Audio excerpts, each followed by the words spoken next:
Ok? Alô, som. Olá, pessoal, boa noite. Boa noite a todos. Vamos fazer a nossa prece para iniciarmos os nossos estudos desta quarta.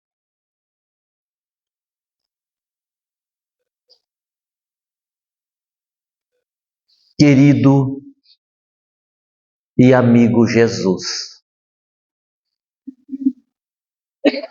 te rogamos o amparo e a proteção que necessitamos para nossas vidas. Te rogamos, Senhor, as bênçãos para a caminhada na estrada evolutiva. Te pedimos misericórdia para com as nossas atitudes ainda infelizes. Te pedimos, Senhor, o teu amor que alcança todos nós, filhos de Deus, buscando a própria paz e a autoiluminação. A esta casa, que completa 86 anos dentro em breve, a nossa gratidão pela possibilidade de estarmos aqui. A doutrina espírita, fundamentada nos ensinos dos Espíritos, nos possibilita trilhar caminhos acertados e assertivos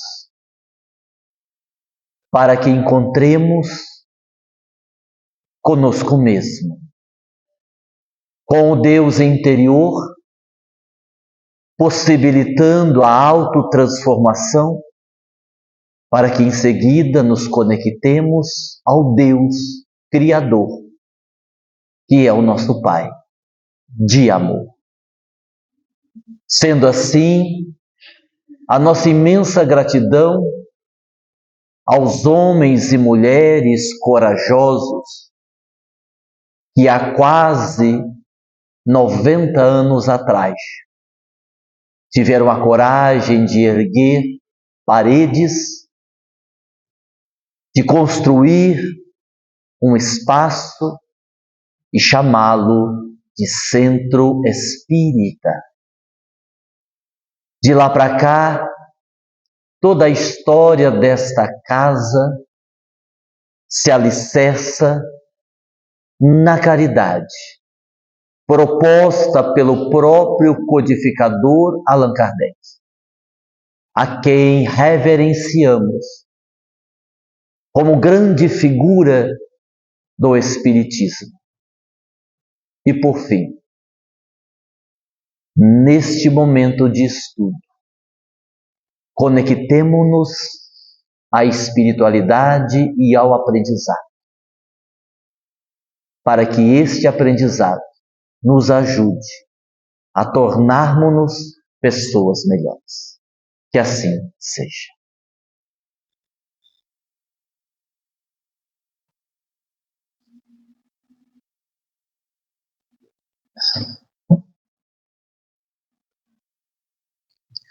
Bom, antes de iniciarmos os estudos, alguns recadinhos bem rápidos. Lembrar, embora todos saibam, que na próxima sexta-feira, às 20 horas, nós teremos a nossa querida amiga e irmã, Deusa Samu, São Paulo, realizando a palestra. Se possível, a gente chegar mais cedo para acompanhar a apresentação da banda que estará cantando para nós uma vez mais. Então, no dia 10, na sexta-feira, a nossa querida Deusa, no dia 31 de julho, que também é uma sexta-feira, às 20 horas, o nosso querido Carlos Bacelli, e no dia 7 de agosto, também a sexta-feira, a palestra de lançamento de 2 livros, do nosso Samuel Bulamarque através da psicografia de Lindomar Coutinho, O Que Te Falta, e o livro André Luiz Ensina. E Lindomar, naturalmente, estará fazendo a palestra de lançamento desses dois livros. Para os amigos da internet, eu dizia isso no domingo, a gente tem um pessoal, alguns amigos muito fiéis ao Caminho de Damasco, que acompanham as nossas lives, que nos ajudam diariamente, inclusive na nossa construção. Pessoas queridas, algumas delas que nem conhecem pessoalmente o Caminho de Damasco, que têm nos ajudado muito no decorrer desses últimos anos. Então, a essas pessoas que sempre nos acompanham, a gente vai resumir aqui um pouquinho, sem dar detalhes, porque os locais, os horários estão lá nas nossas redes sociais. É só o pessoal entrar lá. Então, assim, nos dias 17, 18 e 19 de julho, agora, nós estaremos lá em Aracaju, num evento com outros oradores, inclusive com o nosso amigo Lindomar. 17, 18 e 19 de julho. No dia 1 de agosto, nós estaremos em Araraquara, realizando palestras. Nos dias 13, 14, 15 e 16 do 8, nós estaremos na Baixada Santista. E nos dias 28, 29 e 30, estaremos em Guaratinguetá, Pindamonhangaba, Taubaté e São José dos Campos. Então, o pessoal da internet que nos acompanha, que é de algum desses lugares, nós estaremos aí. Muito bem, vamos ao nosso estudo de hoje. Vamos refletir. Nós trouxemos hoje perguntas bem objetivas, também com respostas objetivas, usando como referência maior, como não pode deixar de ser, a nossa doutrina espírita. São perguntas específicas com respostas específicas. Primeira pergunta. Considerando que nós temos o livre-arbítrio, o que é mesmo que é programado para a nossa reencarnação? Como podemos entender a programação reencarnatória? E a programação reencarnatória seria como se fosse a planta de uma construção, o esboço ou o desenho de algo que nós ainda vamos materializar. Qualquer um aqui que vai construir uma casa, antes, esta pessoa, juntamente com o arquiteto, obviamente, faz o esboço, os quartos da sala, as paredes, etc. E a partir daí, então, a construção começa. A partir do momento que a construção está em andamento, algumas coisas precisam ser mudadas para uma adequação. Outras coisas, o próprio dono da casa solicita a mudança, porque à medida que as paredes erguem, ele vai observando que isso aqui poderia ser diferente, esse cômodo poderia ser um pouco maior, e isso vai fugindo um pouco da planta original, do esboço original. Assim também é a programação reencarnatória. É um erro acreditarmos que todos os acontecimentos da nossa vida estão dentro de uma programação reencarnatória. Também não é correto acreditarmos que tudo que está programado não sofrerá alteração. É como estamos explicando, existe o desenho. Dentro desse desenho existem as possibilidades. E dentro das possibilidades existe aquilo que nós chamamos de livre-arbítrio, que é o nosso poder de escolha dentro daquilo que foi mais ou menos delineado. Exemplo, vamos imaginar que você saiu do mundo espiritual com a tarefa, com a incumbência de, em algum momento da sua vida, desenvolver a mediunidade. A mediunidade como uma ferramenta de evolução. Porque é isso que a mediunidade, a mais ostensiva, ou a mediunidade não tão ostensiva, é sempre uma ferramenta de evolução espiritual. E quando a sua mediunidade eclodir, e você for convidado ao trabalho, você pode aceitar ou não. Você pode, por exemplo, não querer. Você pode querer e depois desistir. Você pode querer e continuar. Você pode querer e até fazer mais do que estava na programação reencarnatória, a depender do seu esforço, a depender da sua dedicação, etc. Então aí vão pesar as nossas escolhas dentro de uma programação mais ou menos estabelecida.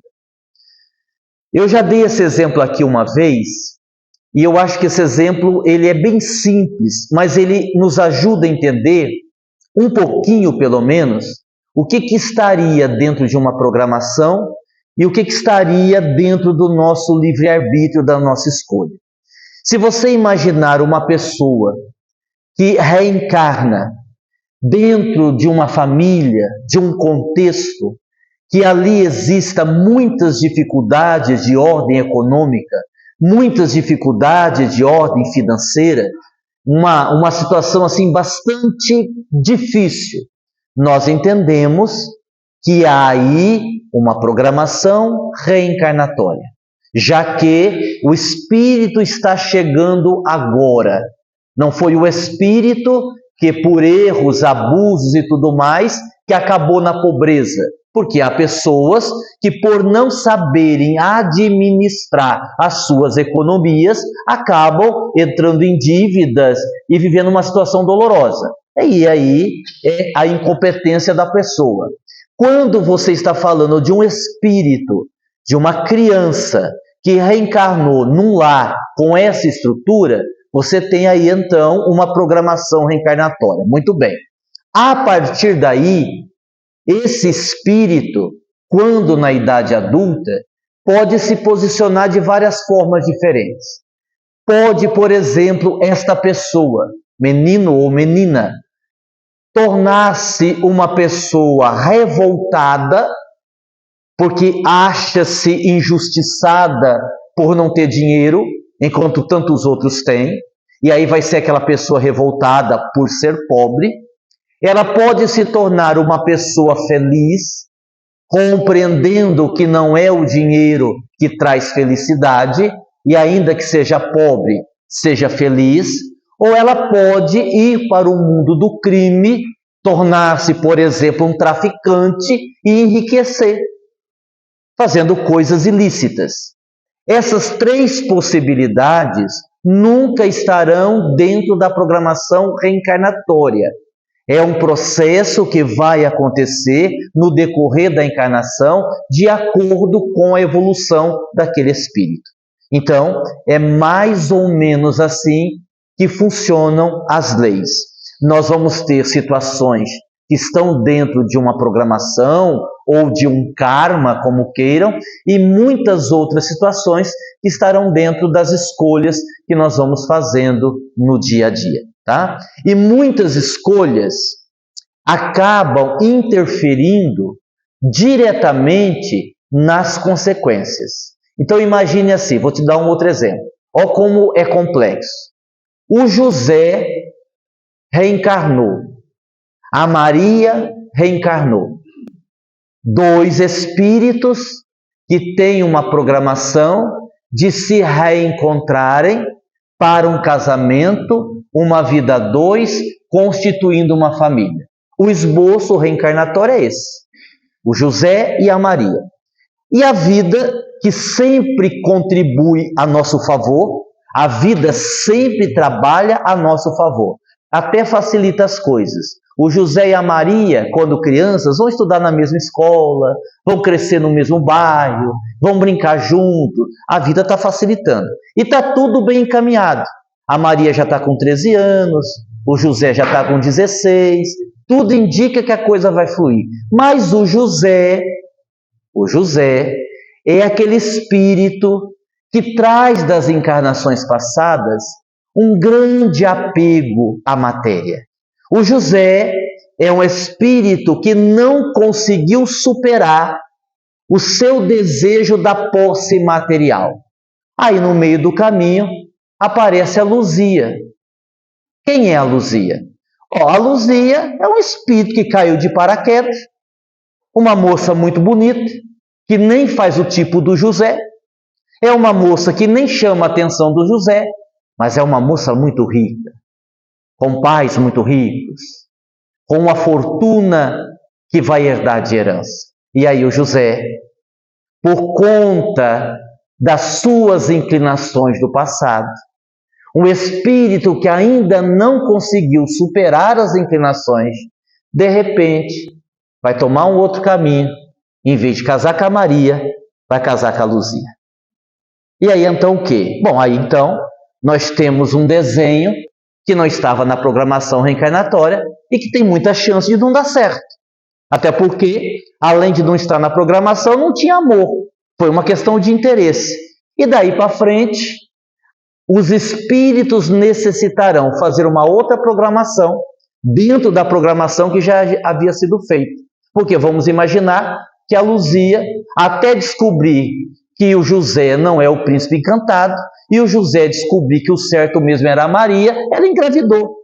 E aí então você já tem um espírito que vai estar retornando de uma outra situação, que a gente não sabe de onde é que vem, para que o José seja pai, a Luzia seja mãe, e quem sabe talvez ele reencontre a Maria lá na frente. Vocês entenderam? Legal isso, né? Muito legal isso. Eu me lembro, e acho que a Carla não vai ficar chateada de eu comentar isso, até porque é instrutivo, não tem nada de piada. Eu me lembro que quando a Carla engravidou dos gêmeos, nós havíamos decidido, antes dela engravidar, que nós não teríamos mais filhos, porque já tinha a Aline, já tinha a Miriam, e com as minhas viagens, muita coisa para fazer, olha, melhor não termos mais filhos. Ela concordou, e tudo mais, tudo certo. Mas o mundo espiritual não concordou, né? Deus tinha outros planos, né? Então, assim, foram dois choques. Primeiro, a revelação que estava grávida, que não estavam esperando. E depois a revelação que era 2. Então, assim, né? Uma coisa bem complicada. E depois de tudo ocorrido, de tudo acontecido, eu tive a oportunidade de perguntar à Dona Benedita o porquê. E por que 2? E a Carla, depois que ela teve a primeira gestação, os médicos recomendaram que ela não engravidasse mais, por conta de questões orgânicas, problemas de saúde, ela não poderia mais engravidar. Era a primeira e única. E aí a Dona Benedita disse assim, meu filho, é que nós ficamos com um problema aqui no mundo espiritual. Nós tínhamos um espírito que tinha vínculos com você, e tinha outro espírito que tinha vínculo com ela. E como nós sabíamos que não teria uma segunda gestação, a gente deu um jeitinho e mandou os 2 de uma vez. Né? Então, assim, é a espiritualidade trabalhando a nosso favor o tempo todo. E é interessante, isso que eu vou dizer eu acho mágico. À medida que nós vamos estudando, que nós vamos conhecendo mais, nós vamos prestando mais atenção. Como o tempo todo a gente é ajudado, mesmo naquelas situações em que a impressão que a gente tem é que a vida está contra nós. Não está. Está a nosso favor, né? Então, eu dei aqui uma pálida ideia, porque a gente tem que estudar mais profundamente, a questão da programação reencarnatória e do livre-arbítrio. Segunda pergunta, como evitar a dor? Nos Estados Unidos, é muito comum os tornados, né? Aquele vendaval de chuva, tempestade, que causa uma destruição imensa em vários lugares diferentes. Os Estados Unidos passam por isso. Os cientistas, eles conseguem prever o tornado. Eles conseguem prever, olha, na data tal, no dia tal, nós corremos o risco de um tornado. Além de prever, eles conseguem também alertar as pessoas que vai vir um tornado ou o tornado está se aproximando, algumas horas antes. Mas eles não conseguem evitar o tornado. Não há nada que eles possam fazer para desviar o tornado de curso. Então os americanos, como em outros lugares do mundo, criaram os abrigos subterrâneos. E qual é a finalidade dos abrigos? Enfrentar o tornado, porque ele é inevitável, mas com proteção, porque dentro do abrigo, até o tornado passar, preserva-se a vida, existe a destruição material, mas preserva-se a vida e as pessoas depois vão reconstruir as suas casas. não há como evitar a dor. Quando nós falamos da dor, no mundo que nós vivemos, é como um tornado. Você pode até prever, você pode até saber que ela vai acontecer, mas muitas vezes não há como detê-la. Até porque algumas dores das nossas vidas, elas vão acontecer de qualquer forma. Se você é uma pessoa boa, você vai passar pelaquela dor. Se você é uma pessoa ruim, você vai passar por aquela dor. Existem dores que são inevitáveis. Só que aí, quando você se estrutura psiquicamente, quando você consegue desenvolver o seu lado espiritual, quando você trabalha o seu emocional e você amadurece, é o abrigo, fazendo a comparação com o tornado, é o abrigo que te possibilitará enfrentar o tornado sem perder a sua vida emocional e espiritual. A ideia é essa. É bem verdade que José de Moraes diz isso no livro Jesus no Teu Dia a Dia. Precisamos lembrar o seguinte: a dor é para todos, o sofrimento é opcional, porque o sofrimento é a minha postura diante da dor que eu estou passando. Por que é opcional? Porque quando diante da dor existe uma revolta, uma não aceitação, eu sofro duas vezes. Eu sofro pela dor e eu sofro pela não aceitação. Quando eu compreendo e tento inclusive tirar vantagem da dor que eu estou passando, eu sofro só uma vez e tenho um aprendizado junto comigo. Lembrando sempre, e é uma coisa muito importante, que a dor sozinha não faz ninguém evoluir. A dor sozinha não faz ninguém melhorar. O que nos faz melhorar é o nosso aprendizado mediante a dor para podermos crescer. Como assim também funciona o tempo. O tempo apaga todas as coisas. Não apaga. O tempo é só o tempo. A pessoa que envelhece, ela se torna uma pessoa sábia. Nem sempre. A sabedoria não vai vir tão somente com o envelhecimento. A sabedoria vai vir das suas experiências positivas mediante o sofrimento que você está passando e o tempo que está avançando. Deu para entender? Então, em relação à dor, é assim que funciona. Não há muito o que fugir disso. Próxima pergunta. Por que muitas vezes a cura não acontece? E aí a gente tem uma situação muito interessante da gente analisar. Muitas vezes, e não podemos dizer todas, mas muitas vezes o processo de dor é a própria cura. Se nós estivermos falando da cura do espírito, quando nós falamos de doenças, poderíamos lembrar algumas doenças, algumas enfermidades graves. No passado, a hanseníase. Nas décadas de 80, de 90, o HIV, a AIDS. O próprio câncer, que ainda hoje, com o avanço da ciência, se consegue a cura em grande parte dos casos, mas outros não. Consideramos que são enfermidades graves no corpo. Porém, existem outras enfermidades muito mais graves, que são as doenças do orgulho, as enfermidades do egoísmo, as doenças da vaidade exacerbada, as doenças da imoralidade, as enfermidades da falta de ética. Quando nós estamos nos curando da segunda, muitas vezes estamos num processo de dor. E o processo é a nossa cura. Quem, por exemplo, tem algumas doenças que a princípio não tem uma solução, tem amenização, mas não tem solução. Uma diabetes, uma artrite reumatoide, só para lembrar de algumas. Uma fibromialgia. Quem tem fibromialgia? É uma delícia, não é verdade? É duro o tempo todo. Mas quem tem fibromialgia não pode reclamar de rotina. Porque uma hora dói o pé, outra hora dói o joelho, outra hora dói a coluna. Você sempre está variando. Você nunca sabe qual vai ser a dor daquele dia. Olha que beleza. Se fosse uma dor num lugar só, além da dor, também fica uma rotina terrível.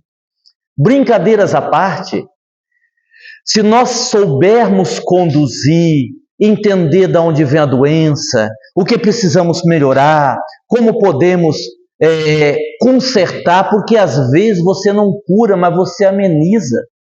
Você ameniza muito. Só para dar um exemplo. Quem tem muita dor de garganta recorrente, Sara tem dor de garganta de novo. Sara tem dor de garganta de novo. Se você for analisar isso na ótica da psicanálise, geralmente é o recalque da fala. O recalque da fala.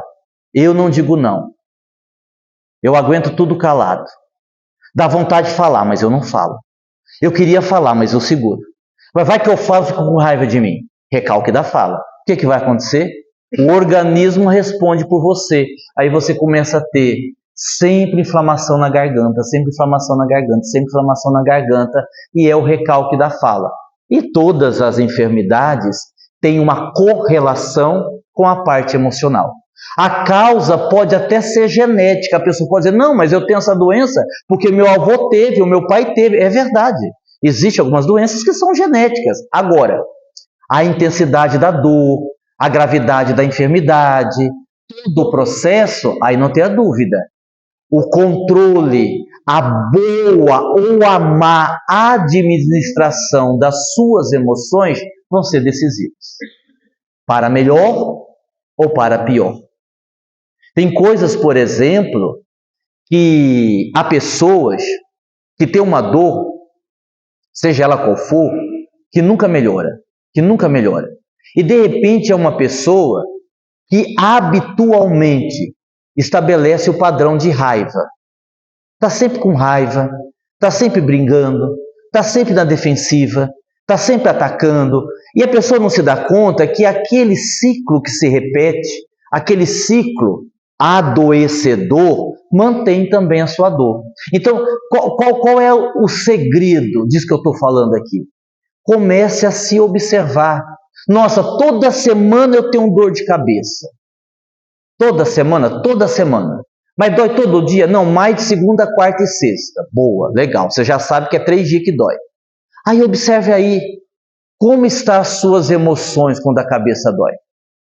É quando você quer ser muito controlador? Porque quem é muito controlador tem dor de cabeça. Porque quer controlar a vida. E a vida não está sob seu controle. Só para quem não sabe, né? Aí você vai observando, é verdade. Ou assim, toda vez que eu visito aquela pessoa, eu fico mal. Ah, interessante. E o que será que tem lá na casa daquela pessoa que você não fica bem? Quando você vai e conversa com a pessoa pelo telefone, você também fica ruim? Quando a pessoa vai na sua casa e você não vai lá, você fica ruim? Ah, eu fico. Então não é a casa, é a pessoa. E se for a pessoa, como é que a pessoa está te atingindo? Eu até comentava isso hoje com uma pessoa. A pessoa pode fazer vibração contra você, pode detestar você, pode fazer fofoca de você, pode desejar o seu mal, não tem problema nenhum. Ela vai começar a te atingir quando aquilo, por alguma razão, te atingiu. Não é eu falar mal da Mara que eu vou atingi-la energeticamente. É a forma como a Mara vai olhar para isso. A minha fala, por exemplo, pode despertar uma mágoa na Mara. A minha fala pode acionar uma culpa que a Mara tem. A minha colocação pode mexer com... Aí nós começamos a ter problema. Por isso que o problema nunca é o outro. O problema nunca é o outro. O problema somos nós. Na última sexta-feira, na nossa palestra, nós lembrávamos uma fala de Divaldo Franco, quando ele diz assim, 2 falas muito interessantes dele. Quando ele diz assim, se houver pessoas que se colocam como suas inimigas, não há problema algum. O outro pode ser o seu inimigo, mas que você não seja o inimigo de ninguém. Que está em você. É igual o mal. Também essa frase é dele. O mal que me fazem não me faz mal. O mal que me faz mal é o mal que eu faço, porque me torna uma pessoa má. Então é dentro, nunca é o outro. É igual quando, mesmo que você tiver certeza que fizeram uma macumba para você. Não fizeram, eu segui a pessoa, foi na encruzilhada, tinha vela preta, fizeram a macumba para mim. E pior, pegou. Pegou. A questão não é a macumba. A questão não é a pessoa que fez. A pergunta é: onde está a minha fragilidade que tem permitido que energias negativas me alcancem? Onde é que eu estou errando? Onde é que eu estou falhando? E quando a gente começa a fazer isso, a gente começa a descobrir um monte de coisa. Próximo. Por que os ambientes podem nos adoecer? Porque nós somos pouco seletivos em relação às pessoas que nos cercam. Olha que coisa interessante. Se você for numa peixaria e ficar lá o dia todo, mesmo que você não coma peixe, você vai sair de lá com cheiro de peixe. Se você for numa perfumaria e não comprar nenhum perfume, mas ficar lá o dia todo, você vai sair de lá perfumado. Isso significa que o que está à sua volta te influencia.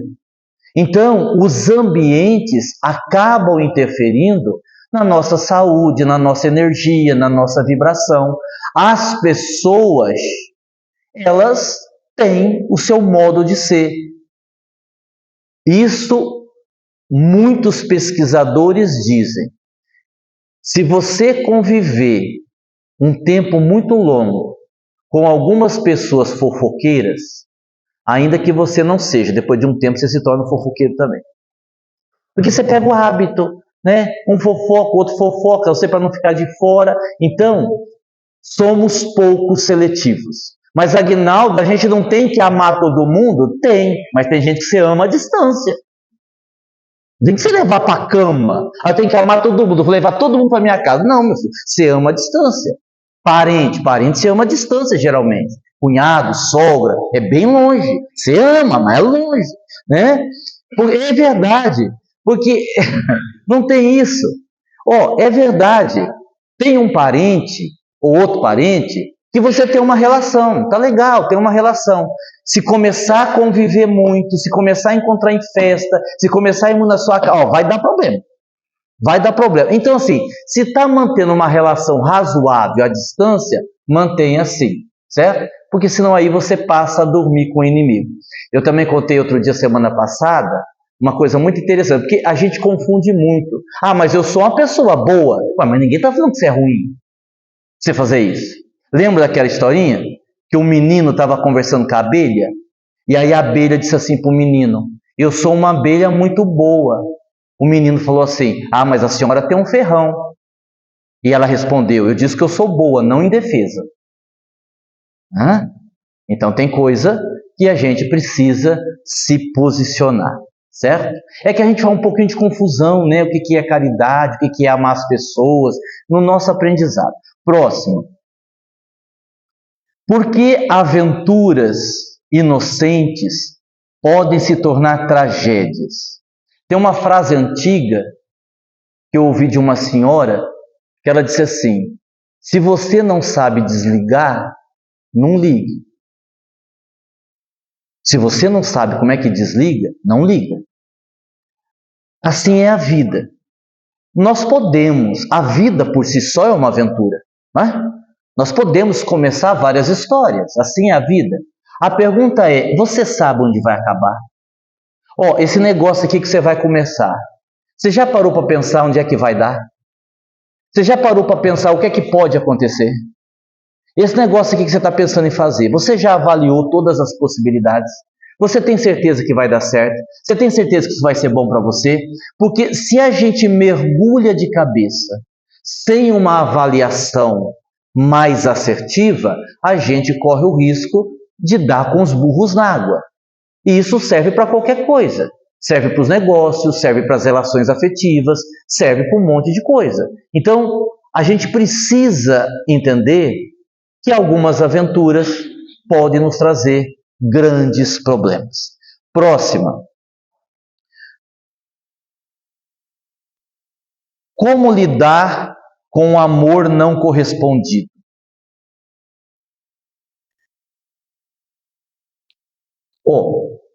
Onde você perceba que não querem a sua presença, ou a sua presença não é importante, não fique. Não fique. Eu assisti um filme quando eu tinha 13 anos, que se chamava Rambo 2, A Missão. No filme Rambo 2, A Missão, quando John Rambo conversava com uma camponesa que iria ajudá-lo na guerra, ela perguntou assim a ele: por que mandaram você para a missão? Ele respondeu assim: porque eu sou dispensável. E ela perguntou: o que é ser dispensável? E John Rambo respondeu: é quando você é convidado para uma festa de aniversário e você não vai e ninguém percebe. Certo? Onde você não é bem-vindo, não fique. Mas por que a pessoa quer que fica? É amor? Não, é carência. Para o carente, uma expressão assim, oi sumida, é um pedido de casamento. Né? É um pedido, não, você viu? Falou oi para mim, não, falou oi para todo mundo. Não, mas me olhou com um olhar diferente, olhou nada. Né? A gente começa a ver borboleta onde não tem, a gente começa a fantasiar onde não tem. Por isso que, olha só que coisa interessante. Isso é sério. Você vive um casamento, você vive uma relação afetiva e cada um vive de um jeito. A relação afetiva para você tem uma conotação e para outra pessoa que vive com você tem outra conotação. Não quer dizer que seja a mesma. Por quê? Porque a leitura de um sobre a relação é uma e a leitura do outro sobre a relação é outra. E nesse meio de campo, se entrar as carências, os nossos medos, etc. e tal, aí fica muito mais difícil. Então, primeiro, como lidar quando estou diante de um amor não correspondido? Primeiro você tem que ver se é amor mesmo. Geralmente não é. Em segundo lugar, a gente precisaria ter uma maturidade para pensar assim: bom, ninguém é obrigado a ficar comigo. Até porque eu não tenho tantas qualidades assim para dizer, você vai embora, eu sei que vai perder. Às vezes quem vai está ganhando. Não, mas tudo bem, vamos supor que a tua autoestima está boa, né? Vamos supor que a sua autoestima está boa, né? E pode ser que a pessoa perca também. Quem vai embora vai perder. E não é o direito da outra de ir. Uma vez eu conversava com uma pessoa e ela dizia assim: eu não quero me separar, não é por mim, é por ela. Porque se nós nos separarmos, ela vai sofrer demais. Ela não vai conseguir sem eu. E aí eu fiz uma pergunta muito simples para ela. Eu perguntei assim: me diga uma coisa. Antes de você chegar, ela já existia? Já. Então o que faz você pensar que você indo embora ela vai morrer? Ela existia antes de você, assim somos nós. Não, porque a pessoa que está comigo, eu não vivo sem ela, ela não vive sem eu. Ela não vivia antes de você chegar? Aliás, às vezes vivia até melhor, cá entre nós, né? Às vezes vivia até melhor. E você está dizendo que ela não vai viver por quê? De onde você tirou isso, né? Então, assim, o amor, lembrando o apóstolo Paulo, ele é leve, né? O amor não é possessivo. O amor não é controlador. O amor não é isso que a maioria das pessoas chamam de amor. Não é. Próxima. Vou correr um pouquinho para dar tempo de terminar.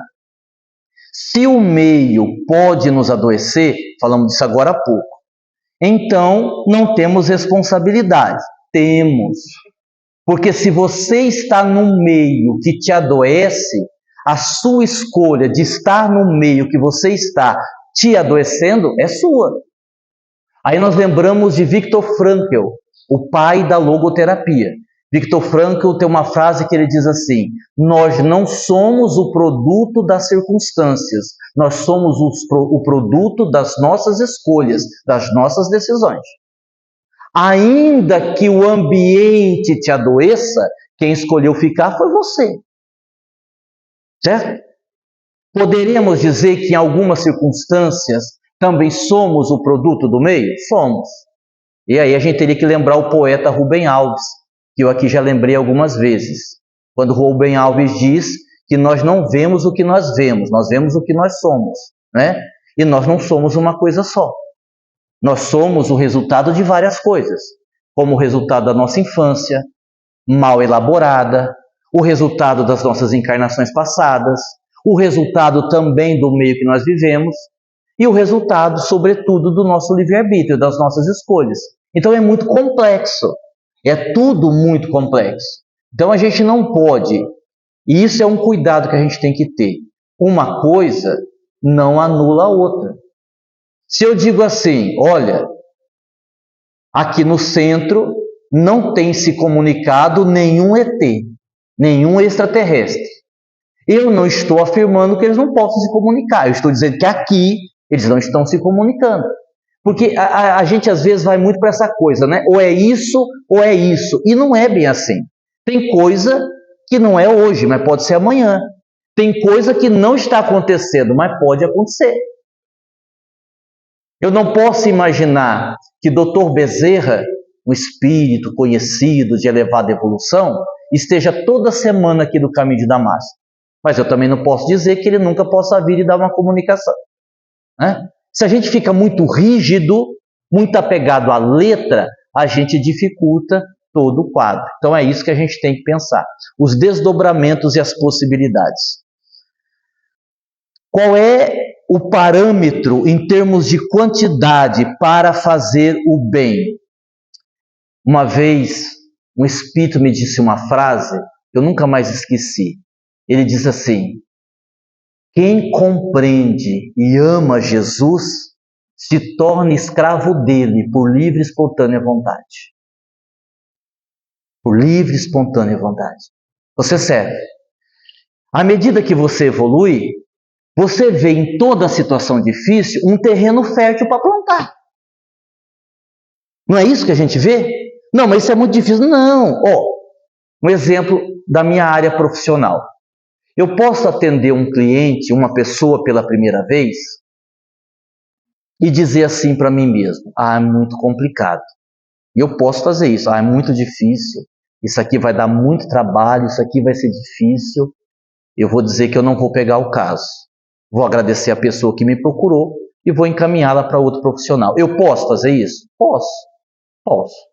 Mas eu posso fazer uma outra leitura e dizer assim: puxa, esse caso é complicado, né? Legal, é desafiador, é um terreno bom para plantar, vamos plantar aqui. Porque se eu conseguir, eu vou ter feito por essa pessoa o que ninguém até agora fez. Olha que maravilha. Não é assim? E é assim um monte de situação da vida. Tá muito difícil, eu vou desistir. Tá, você pode desistir. Mas e se você investisse mais um pouco? E se você está vivendo a situação porque é justamente aí que você precisa plantar? Então, qual é o limite? O limite do entendimento. Quanto mais nós entendemos, mais nós queremos fazer. Se você pegar uma pessoa leiga, ela não vai compreender que um homem como Chico Xavier poderia ficar das 7 horas da noite de um dia até 7 horas da manhã do outro dia, atendendo, psicografando, orientando e sair dali e trabalhar, sem nem dormir. A pessoa vai falar assim: a pessoa é louca. Se você analisar pela ótica de um Chico Xavier, um espírito que tem um entendimento fantástico de aproveitamento do tempo, ele vai dizer: a coisa mais maravilhosa que eu poderia fazer. Então, qual é a regra? Quanto mais nós evoluímos, mais nós nos entregamos ao trabalho. Quando a nossa evolução é limitada, e a maioria de nós é assim, a gente até faz, mas que negócio. Amanhã acho que eu vou no centro. Mas se tiver frio eu não vou não. Me chamaram para ajudar no almoço. Mas eu não vou chegar às 6 horas com o grupo não, eu vou mais tarde. Ó as condições, né? As condições. Hoje eu vou. Mas logo hoje está chovendo? Não, mas dá para ir. Mas está tão bom ficar na cama, o outro domingo eu vou. Eu tenho estudo hoje. Não, eu ia ir. Mas o jogo da seleção, logo perto do estudo, não dá para ir. Né? E aí a gente vai. E à medida que a gente vai melhorando isso, a gente vai se dedicando mais, e é natural. Por isso, escravo por livre, espontânea vontade. No começo, a gente vai no tranco. Lembra carro antigo, álcool, né? Dia frio, né? No tranco, né? No tranco. Né? Hoje, aquele que já evoluiu, mas não, ele faz com prazer, ele vai lá, vamos fazer, está tudo certo. Estamos acabando já. Com o convívio difícil com as pessoas, nós não estaríamos sempre em guerra, Nem sempre. Guerra, relacionamento, parente, ambiente de trabalho, seja onde for. Às vezes, nós vencemos uma guerra abandonando-a. Às vezes, nós vencemos uma guerra abandonando-a. Para pensar, vale a pena? Essa briga, e manda o WhatsApp, e ofende daqui, outro ofende de lá, e bota no grupo da família, e vai ter almoço de domingo, vão lavar roupa suja. Assim, para aí para pensar, está valendo a pena? Deixa para lá. Para que você está nisso? Para que você está nessa vibração? Para que você está nessa energia? Para que você está preocupado com alguém que você já sabe que não gosta de você? Segue a vida. O tempo é curto. Então, abandona essa guerra. Tem um monte de briga na vida que não vale a pena você comprar. Você tem coisa mais útil para fazer. Por que você vai ficar brigando por causa disso daí? Não dá. Então, a receita é simples. Deixa eu ver, estou indo já para a penúltima.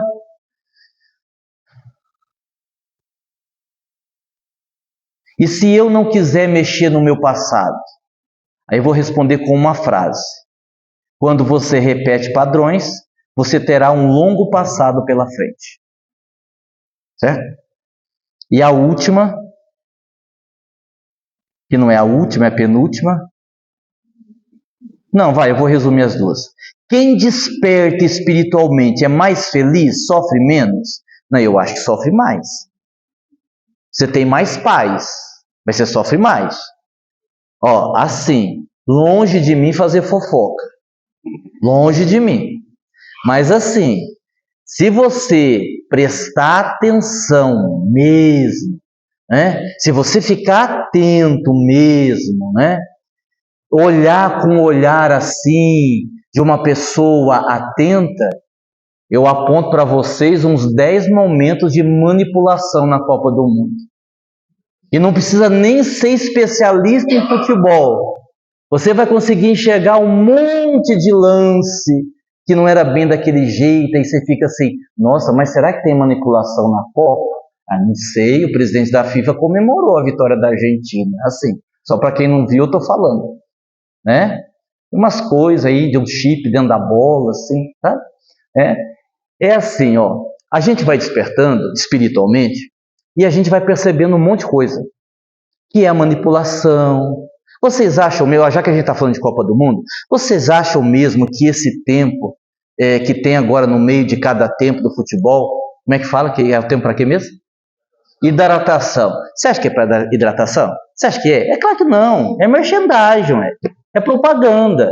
Maradona disse numa entrevista, há muitas décadas atrás, Maradona disse assim, olha, vai chegar um tempo que o dinheiro vai penetrar tanto no futebol que nós teremos um jogo de futebol em 4 tempos. Por quê? Porque se vende mais, né? Então assim, e quando você vai vendo isso, você está despertando, aí é que entra um certo sofrimento. As pessoas não. Geralmente as pessoas que estão à sua volta continuam enxergando do mesmo jeito. Continuam chorando porque o Brasil veio para casa. Bom, essa parte eu avisei. Em 2 estudos eu avisei, né? Você estava avisado, então não foi surpresa nenhuma. E tudo bem, só que aí a gente vai, não, mas não é assim. Mas para a maioria das pessoas, para a grande massa é assim. O que você destaca aqui? A sua consciência. Eu também dizia isso para uma pessoa hoje. O negócio é o seguinte, tá feio o negócio, tá feio. No mundo todo, não é só no Brasil. Sim, de mamana caducando. E como é que a gente faz com um mundo desse, Aguinaldo? Simples. Você cuida de você. Você faz você. Mas o mundo está aí, meu. O mundo está aí com um monte de problema, guerra para todo lado, corrupção para todo lado, tá tudo certo. Esse é o mundo. Cuide de você. Cuide da sua evolução. Mas ninguém mais tem ética. Sim, tenha ética você. Mas ninguém mais faz o bem. Problema de ninguém. Faça o bem você. Mas todo mundo está abandonando a caridade, a mediunidade. Problema de quem abandonou. Continue fazendo você. É assim que a gente faz. E quando você tiver pessoas por perto que querem ser ajudadas e você puder ajudar, você ajude. Aconselho, vai lá no centro, vai lá tomar um passe, vai lá, ajude, dê um livro de presente, ajude.